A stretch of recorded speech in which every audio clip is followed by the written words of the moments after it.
السلام علیکم ورحمۃ اللہ وبرکاتہ۔ محترم اکابرین شہر، حاضرین اجلاس اور میری عزیز طالبات، آج کا یہ اجلاس جو شہر جونپور کے ایک دیہاتی علاقے میں واقع اسما اسکول گروپ کی طرف سے بچیوں کی طرف سے منعقد کیا گیا ہے، اس میں تمام آپ حضرات تشریف لائے، اس کے لیے میں دل سے ممنون احسان ہوں اور مشکور ہوں۔ آج کا یہ پروگرام جیسا کہ پوسٹر سے ظاہر ہے کہ گفتگو اور جستجو اس بات کی کہ وومن امپاورمنٹ کیسے ہو، اس تعلق سے میں اپنی بچیاں ہماری آئی ہیں جن کی طرف سے یہ پروگرام کیا جا رہا ہے، انہیں اس دعائیہ شعر کے ساتھ اپنی گفتگو کا آغاز کرنا چاہوں گا کہ شمیم صبح کی شبنم کی گودیوں میں پلو، شمیم صبح کی شبنم کی گودیوں میں پلو، گلاب و لال و نرگس کی خوشبوؤں میں پلو، تیرے قدم تلے تارے ہوں ماہ پارے ہوں، خدا نے سر کے لیے تیرے تاج اتارے ہوں۔ اس دعائیہ شعر کے ساتھ میں اپنے موضوع پر 2-4 منٹ آپ کر لوں گا۔ اللہ تعالیٰ نے اس پورے نظام کائنات کو جوڑے سے پیدا کیا ہے۔ قرآن کریم نے اللہ کے اکثر قوانین کو اپنے آیات کے ذریعے سے منکشف کیا ہے۔ ایک بڑی صریح آیت میں اللہ تعالیٰ ارشاد فرماتے ہیں، ابھی وہ آیت تلاوت کی گئی ہمارے تلاوت قاریہ کی زبان سے، وَمِن كُلِّ شَيْءٍ خَلَقْنَا زَوْجَيْنِ لَعَلَّكُمْ تَذَكَّرُونَ۔ ہم نے ہر چیز کو جوڑے سے بنایا اور ہر چیز کے جوڑے ہم نے بنائے۔ اب تو سائنسی زمانہ آیا ہے، لیکن سائنسی زمانے سے پہلے انسان یہ نہیں جانتا تھا کہ دنیا کی ہر چیز جوڑے سے بنی ہوئی ہے۔ انسان میں تو مرد اور عورت تھی اور بعض جانوروں میں جوڑوں کا تصور تھا، لیکن ہر چیز کے جوڑے ہیں۔ آج سائنٹیفک دنیا میں جانے کے بعد یہ بات بالکل طے ہے کہ دنیا میں کوئی کنکر پتھر، حشرات الارض اور جاندار چیزیں اور غیر جاندار چیزیں اور پیڑ پودے اور پھول سب کے جوڑے اللہ نے بنائے۔ جوڑے کے بغیر کوئی چیز دنیا میں بنی نہیں۔ اب اللہ کے یہ قانون کتنا زبردست قانون ہے کہ وَمِن كُلِّ شَيْءٍ خَلَقْنَا زَوْجَيْنِ، ہم نے ہر چیز کے جوڑے بنائے۔ اب جوڑا کا مطلب یہ ہے کہ برابر برابر ہو، جوڑے کا مطلب یہ ہے کہ برابری ہو، لیکن انسانی دنیا کا یہ بڑا بھاری المیہ رہا ہے کہ ہمیشہ دونوں جوڑوں میں سے صنف کبیر جس کو مرد کہا جاتا ہے، یہ ہمیشہ صنف نسواں پر غالب رہی۔ اور یہ جو غلبے کا انتظام ہوا، یہ صرف کسی ایک شعبے میں نہیں ہوا، زندگی کے جتنے شعبے تھے سب میں، تہذیبوں میں، زبانوں میں، سیاست میں، سماجیات میں، زندگی کے تمام شعبوں میں، حقوق میں، ہر جگہ ان کے ساتھ دوہرا رویہ برتا گیا اور عجیب عجیب طرح کی ان کے ساتھ ناانصافیاں کی گئیں اور سماج میں انہیں دبایا گیا۔ ادھر جب سے جمہوریت آئی بڑی تیزی کے ساتھ اور پوری دنیا میں تحریک نسواں، تعلیم نسواں، آزادی نسواں کی بڑی تحریکیں اٹھیں، تو ان ساری تحریکوں کے بعد بھی در حقیقت ابھی دیکھا جائے تو اب بھی وہ بیچاری مظلومیت اور مغلوبیت کے اسی قہر تلے دبی ہوئی ہے، کہیں اٹھ نہیں رہی ہے۔ صرف آوازیں ہیں، نعرے ہیں، اچھی اچھی باتیں کہی جا رہی ہیں، گفتگویں ہو رہی ہیں، جستجو کہیں ختم ہوتی جا رہی ہے۔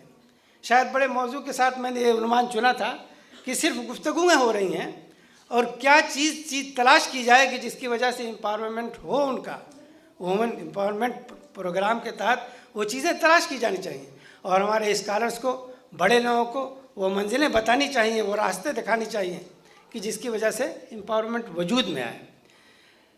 میں ایک مثال دیتا ہوں کہ زبانی طور پر بھی کیا پریشانیاں آئیں عورتوں کو دبانے کے لیے۔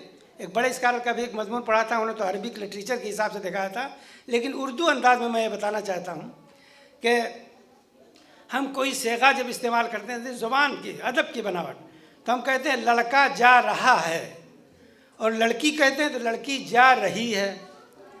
اب اگر 2 لڑکے جا رہے ہیں تو ہم ایک صیغہ استعمال کرتے ہیں 2 لڑکے، یا مطلب کہہ دیجئے کہ زید عمر جا رہے ہیں، اور اگر 2 لڑکیاں جا رہی ہیں تو یہ کہا جاتا ہے کہ عائشہ فریدہ جا رہی ہیں اور رہے ہیں۔ اب اگر ایک لڑکا ایک لڑکی دونوں ساتھ جا رہے ہیں تو کون سا صیغہ استعمال کیا جائے گا؟ اب مذکر کا صیغہ استعمال کیا ہے. جو آپ نے مرد والا صیغہ استعمال کیا تھا کہ عمر اور بکر جا رہے ہیں، اگر ایک لڑکا اور ایک لڑکی جا رہی ہے، زید اور فریدہ جا رہے ہیں بولنا ہوگا، جا رہی ہیں نہیں بولنا ہوگا. یہ عورت کا صیغہ ہے. کیوں؟ آخر میں یا تو گرامر تھی، ادب تھا، لٹریچر تھی، یا تو ایک اور صیغہ استعمال کرتے. جیسے وہاں دو صیغے الگ ہوئی، ایک صیغہ اور استعمال کرتے کہ اگر لڑکی لڑکا جائیں گے مل کر تو دونوں کے لیے ایک نیا صیغہ استعمال کر دیا جاتا. کیا فرق تھا؟ لیکن ایسا جب کبھی ضرورت ہوتی ہے تو یہی صورتحال پیدا ہو جاتی ہے. ایک جگہ اسی طرح تعلیمی پروگرام ہو رہا تھا تو ہمارے ایک تعلیمی نسواں کا موضوع چل رہا تھا، تو وہاں ایک بڑے عالم نے وہ حدیث سنی جو پڑھی، جو سب کو سنی ہوئی ہے کہ طلب العلم فریضۃ علی کل مسلم و مسلمہ. یہ انہوں نے حدیث پڑھی. تو اس کے بعد انہوں نے عورتوں کی تعلیم پر بھی تھوڑی بات کیا. کچھ دیکھ بار ایک اور محدث عالم آئے جن کی حدیث پر گہری نظر تھی، تو انہوں نے یہ کہا کہ آپ نے اپنی تعلیم نسواں کی اہمیت کو ثابت کرنے کے لیے حدیث کو بڑھا کر پڑھ دیا، حدیث میں آپ نے اضافہ کر دیا.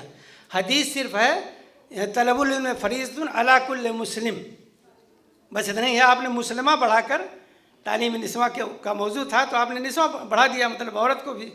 یہ دوسرے ایک عالم نے آ کر ان کے اوپر کمنٹ کیا. اتفاق سے اس مجلس میں بھی حاضر تھا، اور پھر ان کے بعد میرا پروگرام تھا تو میں نے ان سے کہا کہ یہ جو علماء نے ذاتی کی ہے حدیث میں کوئی ذاتی نہیں کی جا سکتی. حدیث تو حدیث ہے. حدیث کے بالکل یہی الفاظ ہیں کہ علی کل مسلم، ختم ہو گیا. لیکن یہ عقل مندی کی بات ہے کہ اسی زمانے کے مفسرین حدیث نے اس میں مسلمہ کا لفظ بین القوسین بڑھا دیا تھا کہ بھائی اس مسلم میں آلریڈی مسلمہ شامل ہے. اس ذہنیت سے انسان جب خالی ہو جائے گا کہ صیغوں کے استعمال کو نہیں دیکھے گا تو کبھی کبھی یہ جھگڑا کھڑا ہو جاتا ہے کہ قرآن کی بہت سی آیتیں خالی مردوں کے لیے آ رہی ہیں. مردوں کے لیے نہیں آ رہی، تو صیغہ ہے، یہ تو زبان کی بناوٹ ہے، اس میں ساری عورتیں شامل ہیں.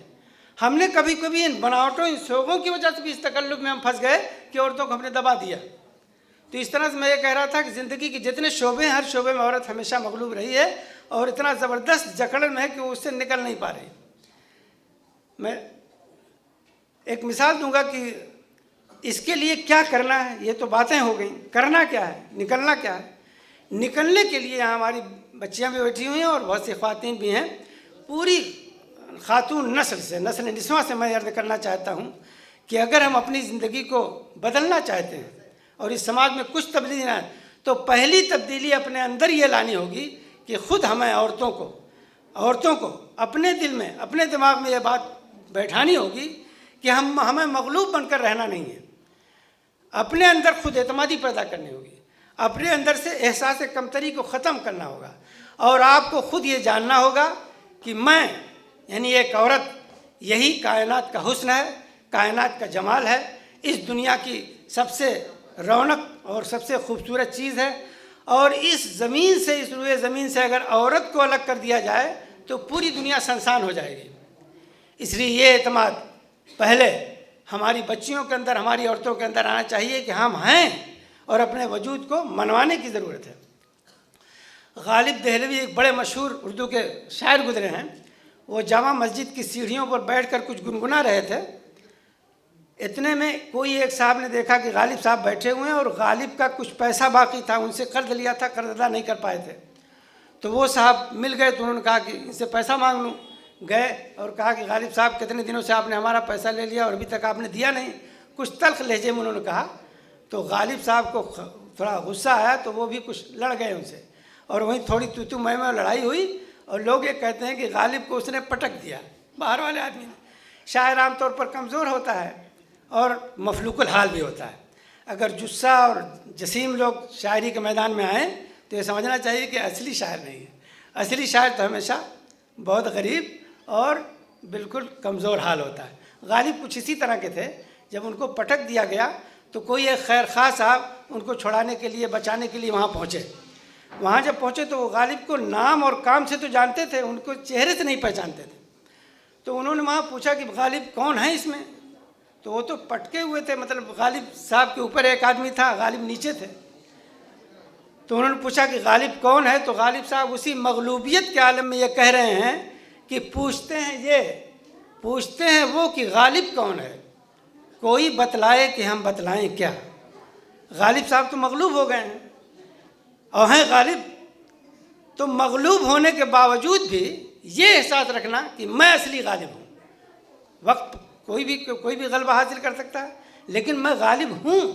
تو اگرچہ میں مغلوب ہوں، اس سے کیا ہوا؟ اس سے کوئی فرق نہیں پڑتا. بات ایک واقعے کو بیان کر کے ختم کروں گا. چارلی چپلن ایک بڑا مشہور یورپین ڈرامہ نگار گزرا ہے، ایکٹر.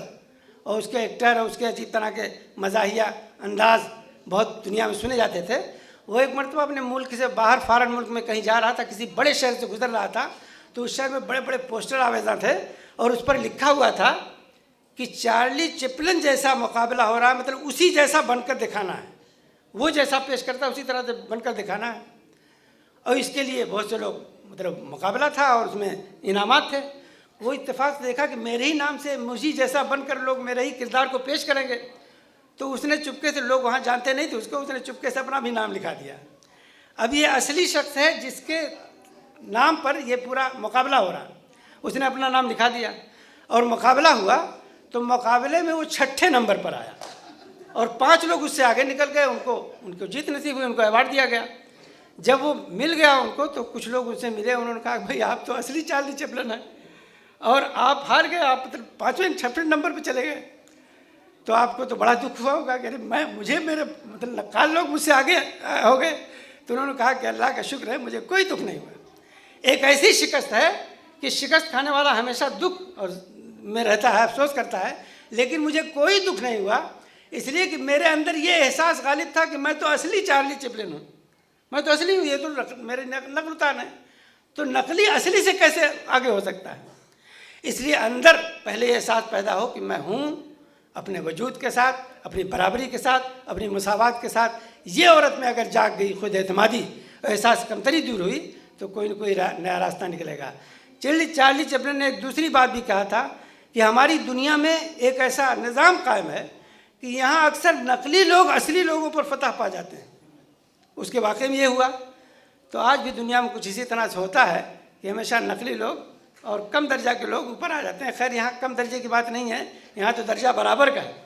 لیکن وہ برابری جو نہیں قائم ہو پا رہی ہے اس کے جستجو کی ضرورت ہے. انہی کلمات کے ساتھ ہمارے بڑے محترم لوگ یہاں آ گئے ہیں، ان کے لیے میں اسٹیج خالی کر رہا ہوں. سب کا تہ دل سے شکریہ ادا کرتا ہوں اور سب کا احسان مند ہوں.